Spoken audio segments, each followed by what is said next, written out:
brom brom, nandito na naman si Machong Brom Brom. Ha ha ha! Hay mama! Ha ha ha! Mga kabrom brom, may nakita na naman tayong natutulog sa tabi ng kalsada. Bigyan na naman natin ito ng pagkain. Let's go!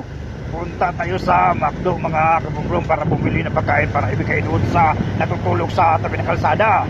Katulong na naman tayo ngayong gabi mga kabrom brom doon sa natutulog sa tabi ng kalsada. Kabigay na naman tayo ng pagkain at saka pera mga kabrom brom. At least man lang ganitong paraan nakatulong tayo. At may napasaya na naman tayo ngayong gabi mga kabrom-brom doon sa natutulog sa tabi ng kalsada. Let's go mga kabrom-brom, bibili natin ng pagkain. Let's go! Dito na tayo sa may McDo mga kabrom-brom. Bibili natin ng pagkain para ibigay doon sa natutulog sa tabi ng kalsada. Let's go mga kabrom-brom. Pasok na tayo para umili ng pagkain. Let's go! Dito na tayo mga kabrom-brom. Bibili natin ng pagkain. Let's go! Ito na mga kabrom-brom, nakabili na tayo ng pagkain sa McDo. At may 1,000 pesos na pera. Ibigay na natin ito kay tatay na natutulog sa tabi ng kalsada. Let's go! Let's go mga kabrom-brom. Ihatid natin itong pagkain doon sa natutulog sa tabi ng kalsada.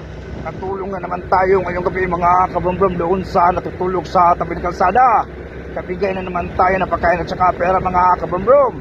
At least man lang sa ganitong paraan nakatulong tayo. At may napasaya na naman tayo ngayong gabi mga kabrom-brom doon sa natutulog sa tabi ng kalsada. Pagising niya mamayang umaga may pagkain siya at may pera siya.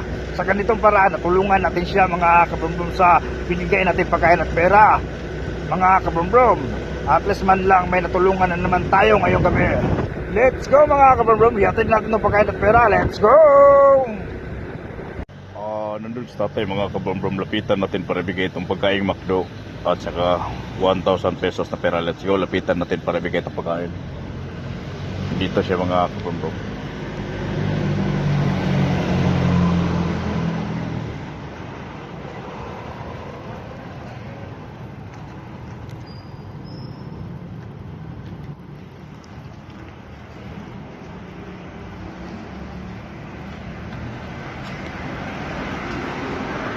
Let's go mga kabrom-brom, bigay natin pagkain kay tatay. Let's go.